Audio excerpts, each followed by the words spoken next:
Light. Welcome to Forfellingness Belysning illumination from the ancestors, guiding your path today.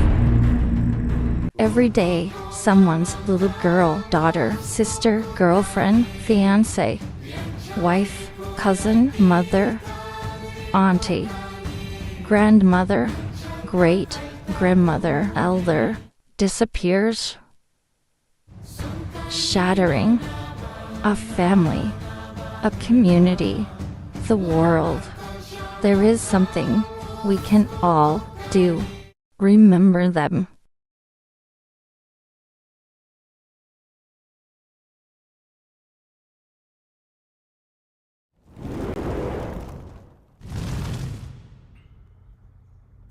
God Morgan, and happy Money's Day to you.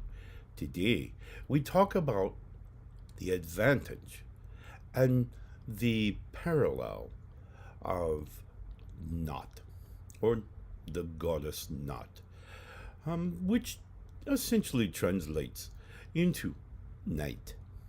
So we'll talk about the darkness. Believe it or not, there's a lot of advantages to be found here. Before we get started today, I want to say thank you to all of you who have liked, followed, and subscribed on whatever platform, whether you're hearing us on television or audio, podcasts, or on the radio, all of which we appreciate deeply your support, and we ask that you continue just provide anyone who may need to hear this message. Please feel free to pass along the knowledge of this show. I want to give a huge shout out, as always, to my friends at New Reality TV. NewRealityTV.com is a collection of perspectives of different spiritual views that can help us to obtain that balance and our spiritual path, knowledge therein, things that resonate with us that will help us to understand better and live more in balance with ourselves and certainly with the spiritual realm around us. Today's show is brought to you by Blackout-Coffee. From the first light of dawn to the long watch of midnight, warriors of every age have sought the fire of the being. Blackout-Coffee forges that strength in every cup. Bold, unyielding, crafted by those who just refuse to fade. So awaken your saga each and every morning by having a good cup of Blackout Coffee. You can find their links, and as well as all of the other wonderful affiliates of the show at akumedia.akoutlaw.com/sponsors. We deeply appreciate all of them and all of you who visit their stores for every purchase. Obviously, some of it goes back to supporting this show and the mission of outreach by the Alaska ulfhednar. So today we're talking about Nótt, and we're talking about the goddess to understand the advantage that each of us have in this whole idea of the night. Well, let's start with darkness. Many people assume that the darkness is evil, it's bad, it's things that we're not really wanting. Well, that's not the case. Night brings to us a plethora of advantages that we need to discuss. First and foremost, it gives us a time to shut down the physical sensory input, that we're able to absorb more spiritual information, more spiritual energy. This, of course, promotes healing and growth and evolution, moving us forward along our trajectory.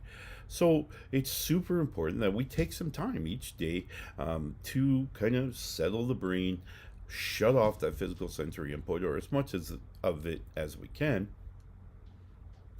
and just absorb that energy of healing and growth, internal, very much intrinsic rejuvenation and just life, right? So super important that we have this time for our physical forms and our mental form. So, in addition, night represents really the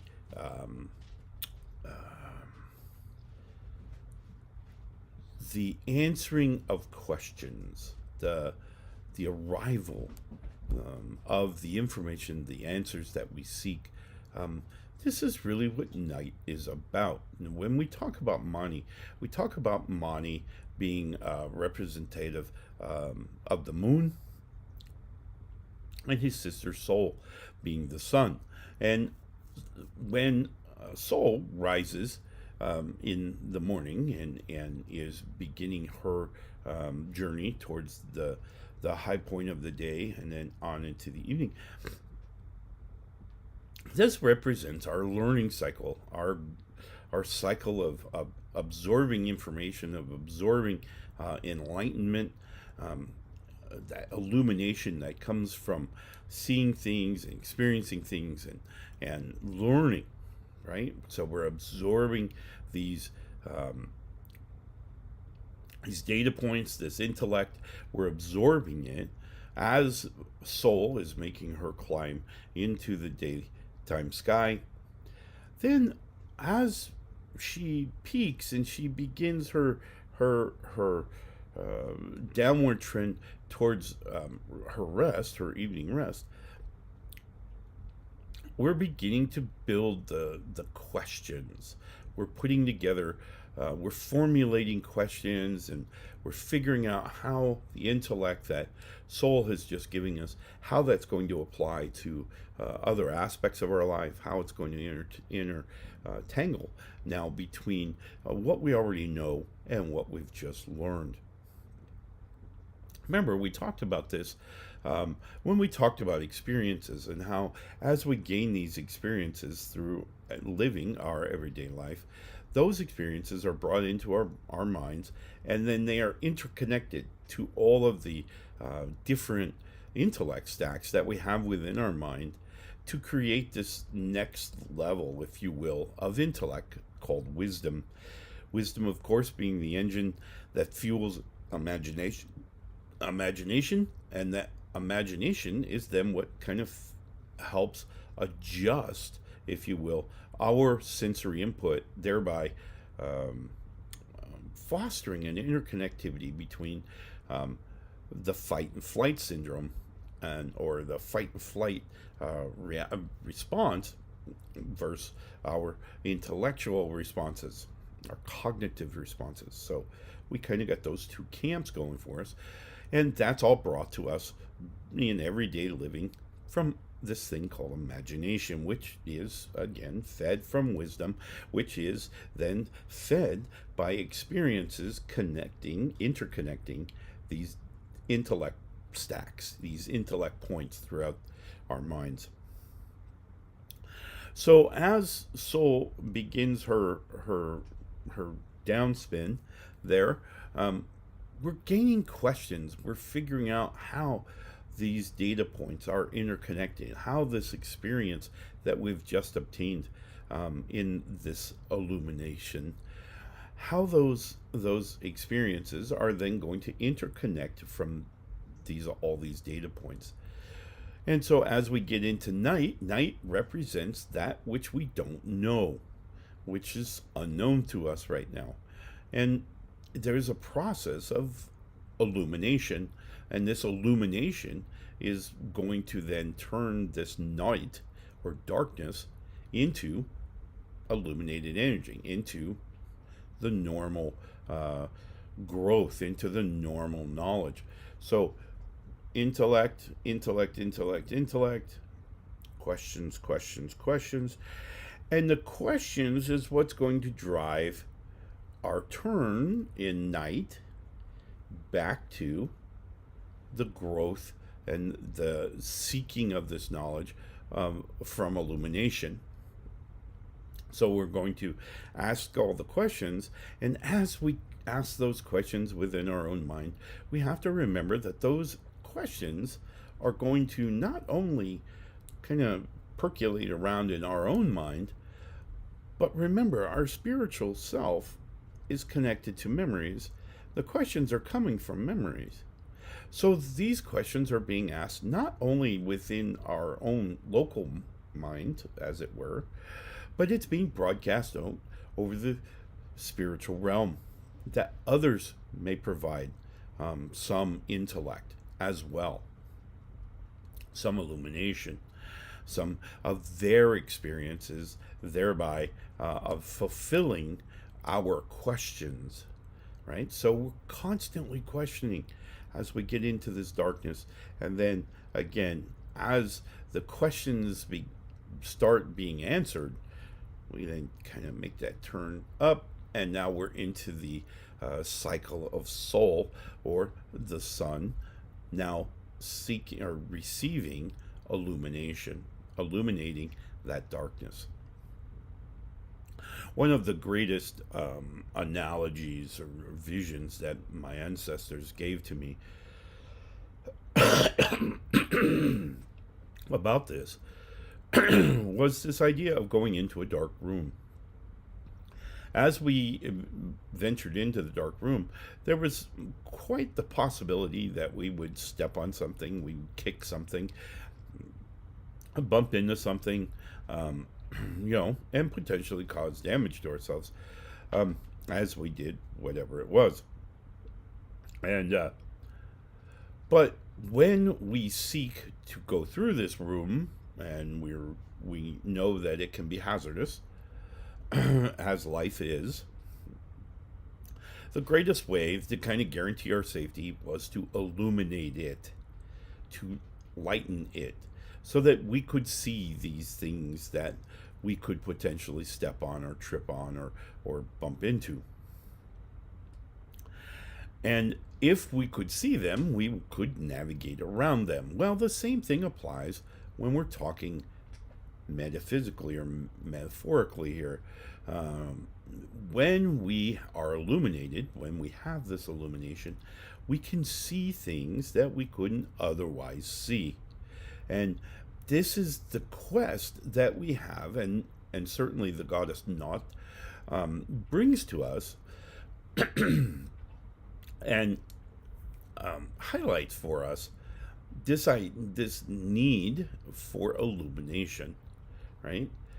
Not bad or evil or nothing like that, right? So there is no evil energy in the universe. There is only evil in the human mind. It is one of those energies that is completely human. It's the only place it exists in all the cosmos, in all of the spiritual realm, in all of the interactivity with our ancestors. We're never going to communicate with evil energy, right? There's no such thing. It's just energy. And it's not until it's received by our minds do we assign this thing called polarity. Now, polarity is very individual. Each of us sees this polarity in different ways. Some of it's accepted, some of it's not. As an example, speeding is a sin, or it is a violation of the law in many places here in the United States. If you drive faster than, say, 75, you're going to get a ticket, right? It's considered a bad thing. But yet, if we drive at 90 on the Autobahn in Germany, you'll probably get people coming up behind you, and they're flashing you with their lights to move over, to get out of the fast lane. Because 90 miles an hour is, we can go faster than that, right? So there, it's not such a bad thing. It's not a bad thing at all. So when we think about those things that we find maybe offensive, maybe unwanted, others may not. Others may see it very differently. So We have to remember that polarity of the energy, and certainly the polarity of our interpretation of that energy, is very localized just to us. Now, sometimes you may get this community, this society that feels the same way, or has allowed this law to be created that says this is bad. All right. Here in the United States, murder is not accepted. It's just not a thing, unless we're defending ourselves and we have a fear of being murdered ourselves, or we're defending another and we're protecting them. All right. Then now it becomes this very gray, murky area. Why? Well, because the law doesn't really apply. The polarity has now shifted from more of a dark energy, or from a negative, to a neutral, gray. Right? It's a little sketchier now.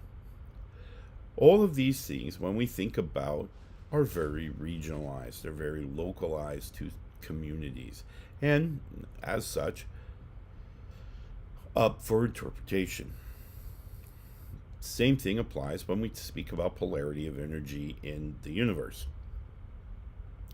If, as an example, we are going about our business here on the physical realm and we encounter negative energy, it's, for whatever reason, right? Negative energy. We have a choice. We can allow this energy to be absorbed into our system, and then, of course, then we're carrying it and we have to discharge it, do something with it. Or we can deny it at the border. We just simply deny this energy, we push it away, and we simply go about our business of maintaining our neutrality or maintaining a positive energy within ourselves. And we can do that.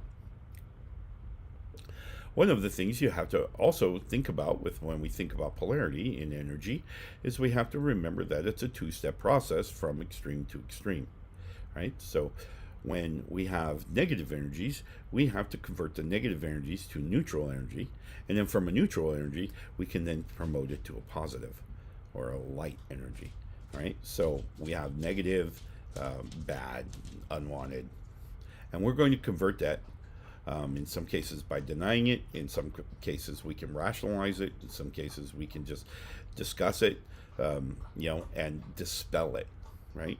Converting it to a neutral, and then ultimately continuing that process to a point of becoming light energy. So all energy is simply energy. It has no polarity. It has no such thing as polarity. It is only in the mind of humans do we obtain this polarity, this thing of good versus bad, right versus wrong, light versus dark. Okay? It's all just energy. And so Night, the goddess Night, it brings to us this understanding that the night, the darkness that covers the earth for certain periods of the day, has its advantages, and we need to embrace those advantages. All right. It is time. Ta-da! And we are going to look for our rune of the day. And today's rune, Ehwaz. Ehwaz. Ehwaz, of course, being the rune of loyalty, of brotherhood, of marriage, of trust,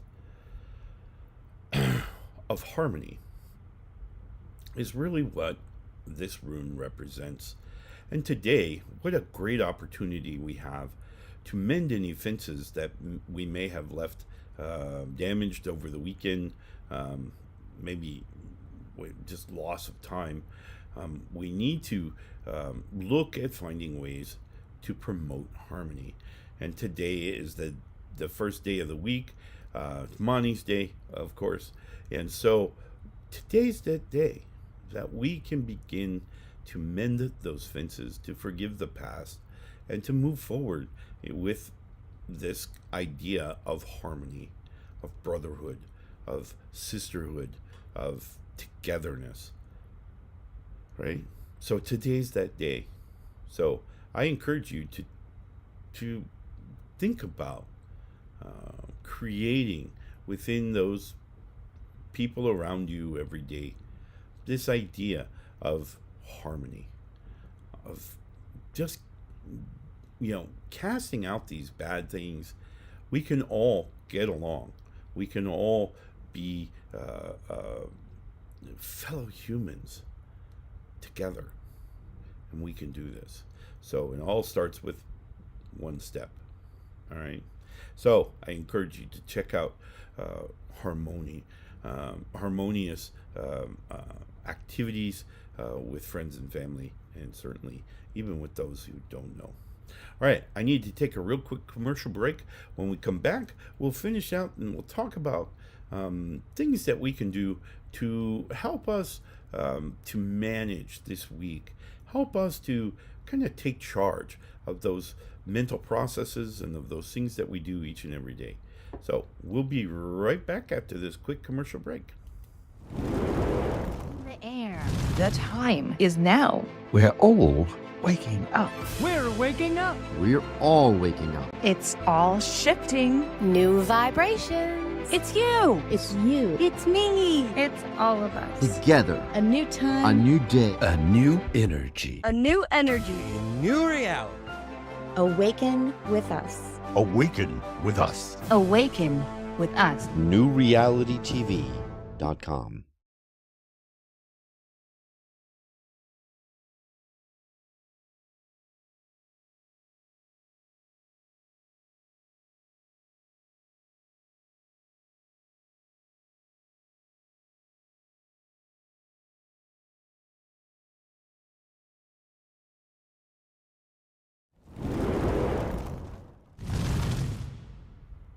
All right. Hey, welcome back, and thank you for taking that quick break.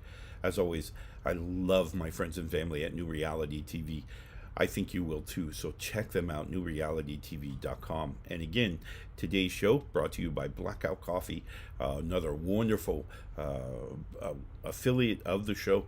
So be sure to check out their links as well as many others at akumedia.akoutlaw.com/sponsors. Today we're talking about the goddess Nótt, and we're talking about her.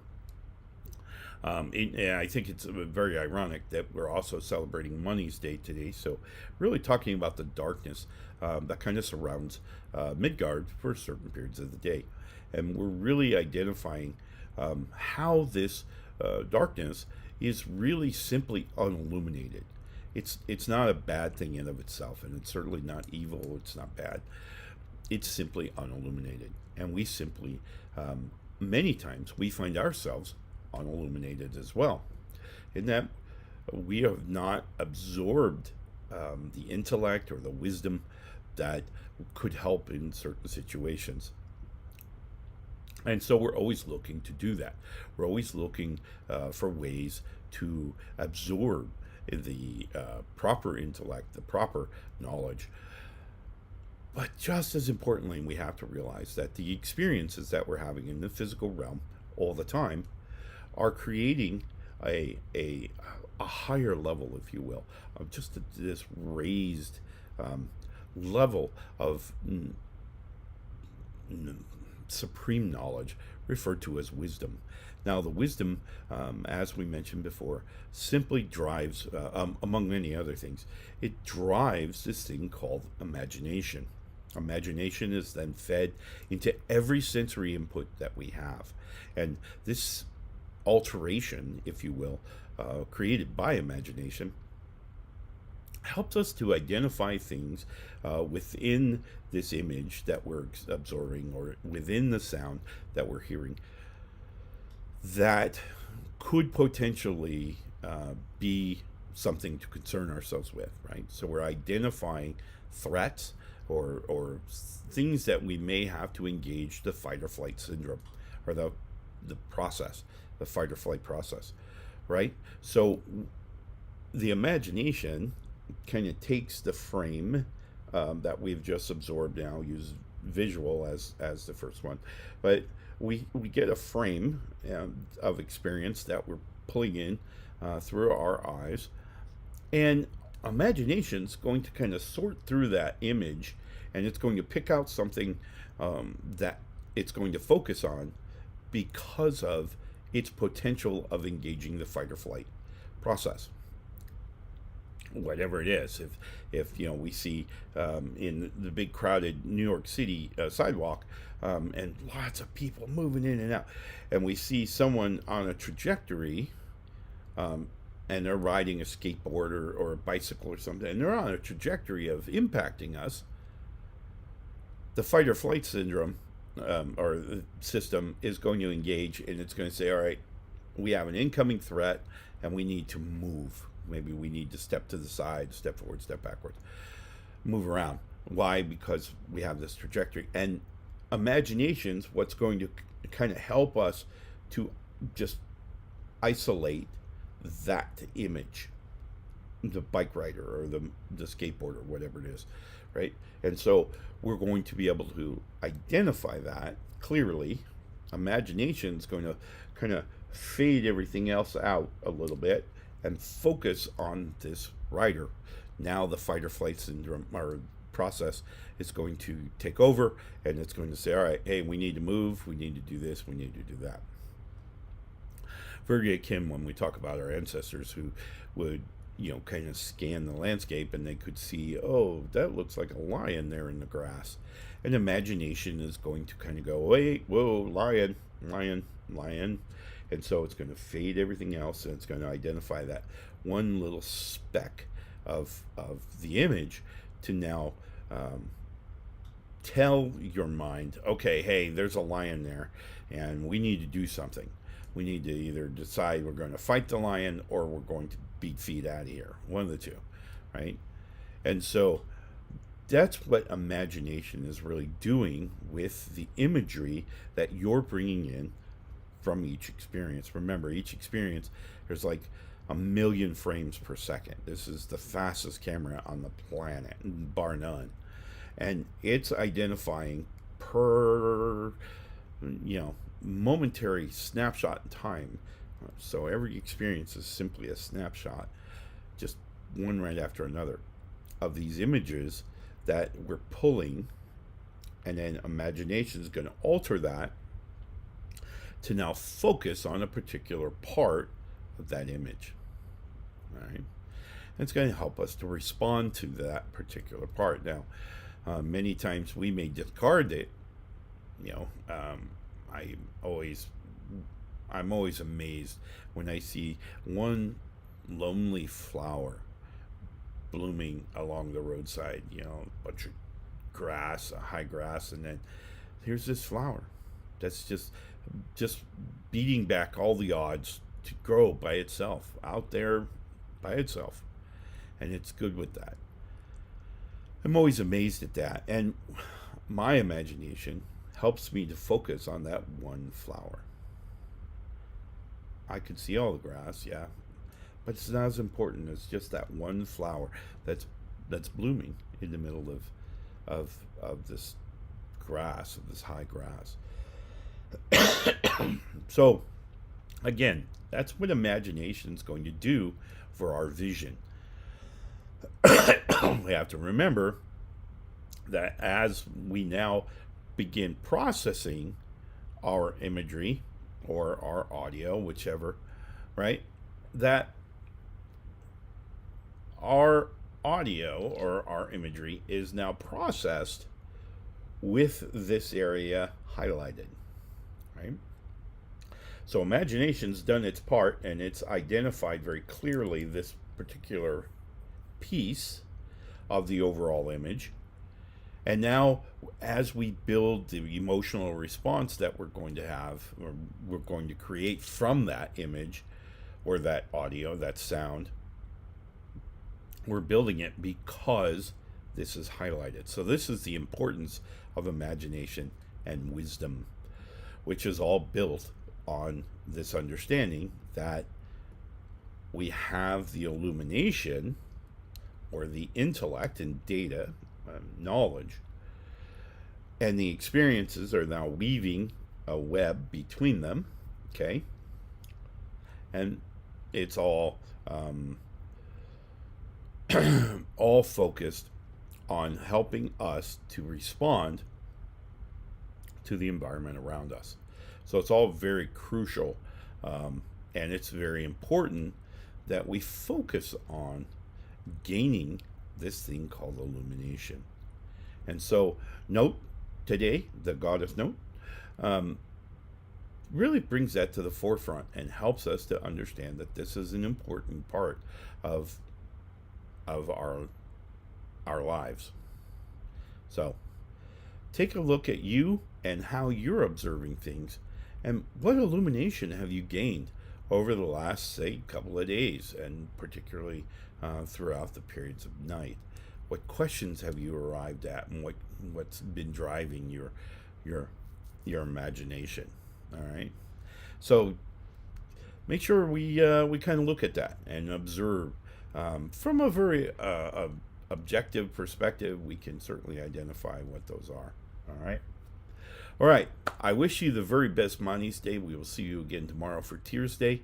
I look forward to it. I'm so excited and really look forward to it. I do want to usher or make sure we all pray for those people in Western Alaska as they begin the recovery process following the typhoon. I pray that you all find comfort and peace. I pray that the opportunities of rebuilding and reestablishing your lives are found, and that you are able to move forward in your path towards your destiny, whatever that is. So I pray for you, my friends. I look forward to seeing you again soon. And for the rest of you, I pray that you have a wonderful Manis Day.